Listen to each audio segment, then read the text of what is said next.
ওই সময় আব্দুল উজ্জাকে বলতে থাকে, এত বড় স্পর্ধা, তুমি নিজেই কলেমা পড়েছো, নিজেই মুসলমান হয়েছো,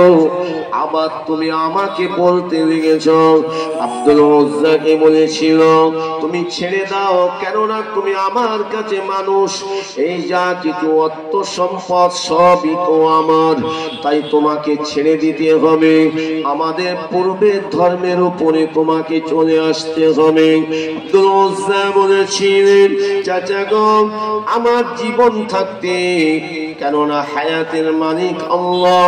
মউতের মালিক আল্লাহ, আমার জীবন থাকতে আপনার এই কথাটা আমি মানতে পারবো না,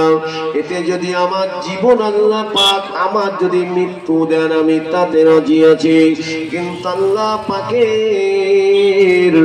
একত্ববাদের কলেমা ছাড়তে রাজি নয়। কোরআন কি আমাদের ঘরে সহজে